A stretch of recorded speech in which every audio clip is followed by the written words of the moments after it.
Most people are quietly drawn to what they fear: power, control, presence. They admire it and instinctively resist it. Because in the presence of real dominance, something deeper wakes up, something ancient, primal, the part of the mind Freud called the id, the raw instinct that obeys no rules, only sensation. And when someone walks into a room without saying a word, and yet every head turns, that's not charisma, that's psychological gravity. You've seen it before. The man who says little but owns the space around him. The woman who remains still while others speak nervously. The person whose silence says more than your loudest sentence ever could. Now ask yourself, why do some people get respect automatically, while others constantly fight to be heard? It's not about words, it's about energy, it's about presence. And more than anything, it's about what your presence awakens in the minds of others. In this video, you won't just learn how to appear powerful. You'll understand the subconscious mechanics of fear and respect based on Freudian psychology. You'll see how dominance isn't created through speech, but through stillness, eye contact, and the art of not reacting. And more importantly, you'll learn how to become someone they instinctively obey, even if you never speak a word. To understand why some people are feared without effort, you need to go below the surface, beyond behavior, beyond logic, into what Freud called the unconscious mind. Most of what we do, we don't decide. We react, we sense, we interpret subtle cues through a mental filter built long before we had language. In Freud's model, the ID governs instinct. The ego balances that instinct with reality, and the superego enforces what society expects of us. But dominance, fear, respect, those don't come from the superego. They don't care about etiquette or status. They come from the id, the survival brain, when someone stands taller, calmer, slower, when their gaze doesn't shift and their body doesn't fidget. Your subconscious doesn't analyze it. It reacts. Your primitive brain interprets that stillness as a signal. This person is not prey. This person is not afraid. And when you're not afraid of others, they often become afraid of you. This is why loud people are ignored. Why trying too hard for attention only makes you seem smaller. Because when you truly hold power, the room adjusts to you, not the other. Way around, Freud didn't study power in the boardroom. He studied it in the bedroom, the dream, the instinctive gesture. That's where true control is revealed. Not in what is said, but in what is felt, silently. And the people who master that, they don't need to dominate. They simply exist and others obey. Words are optional. Your body speaks long before your mouth ever opens. And in Freud's world, that matters more than anything. You see, the subconscious doesn't speak English. It reads signals, posture, tension, eye movement, stillness. It's a language older than civilization. And if you speak it fluently, people will respond to you without knowing why. Start with the gaze. Not a stare, not intimidation. Just the ability to hold eye contact slightly longer than what's comfortable. It creates tension, but you don't flinch. That tells their subconscious, this person sees me, and they're not afraid of what they see. Now, posture. Most people shrink themselves. Shoulders curved, chin tucked, gestures fast and apologetic. Dominant presence is the opposite. Relaxed shoulders, chest open, chin neutral. Movements deliberate. You don't rush, you don't fidget. Because the one who controls his body is seen as someone who could control others. Then there's stillness. In a world addicted to constant motion, stillness unsettles people. A person who doesn't need to move is either deeply centered or dangerously unpredictable.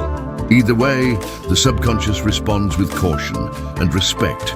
Even how you take up space matters. The way you walk into a room, the way you stand or sit, grounded, not seeking permission. And this is the unspoken code. When you master these silent weapons, people won't just look at you, they'll feel you. And that's when the shift begins.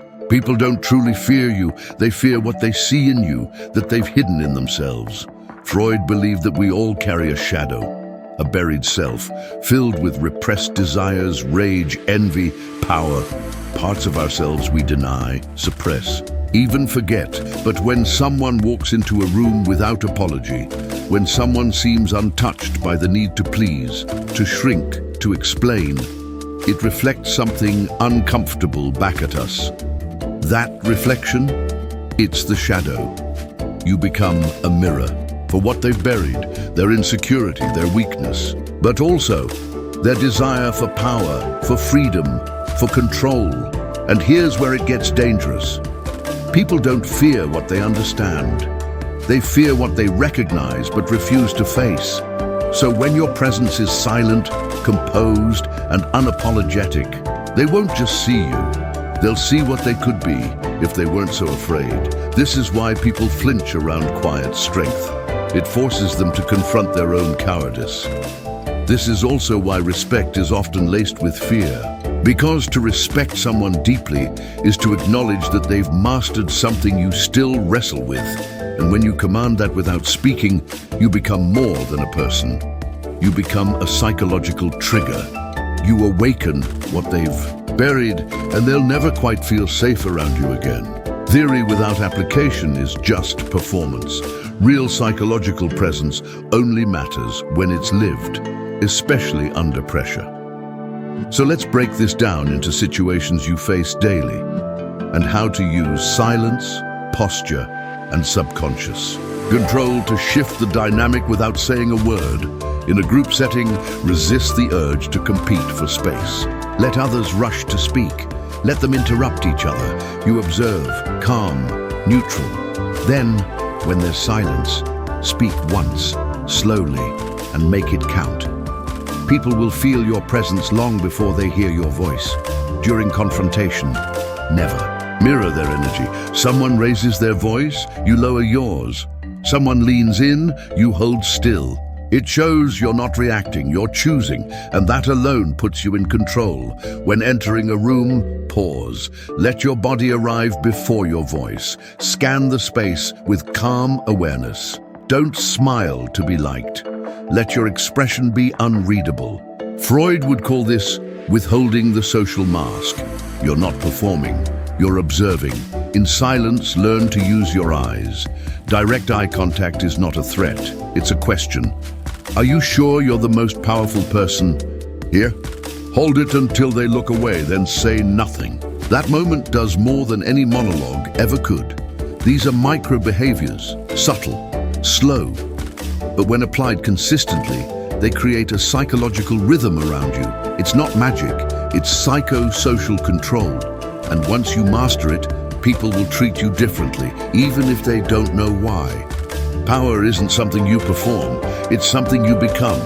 By subtracting everything weak, reactive, and uncertain inside you, Freud believed that repression shapes identity.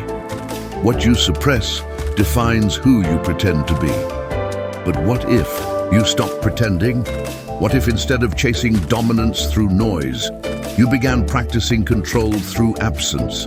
No need to interrupt, no need to justify, no need to win arguments or prove your value. You walk in, you observe, you hold still while the world around you writhes for attention. This is internal integration, where the id, ego, and superego no longer fight each other. Your primitive instincts remain, but they're disciplined. Your desire to dominate exists, but it's not needy, and your social mask removed, then worn only when you choose. At this stage, fear and respect come naturally.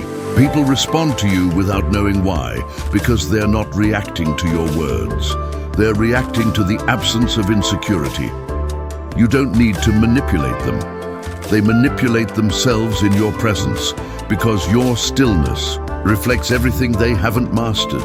So you don't raise your voice, you don't lean in, you don't explain, you don't need to. Because once you've integrated your own chaos, you become the storm they quietly avoid, and the anchor they instinctively follow.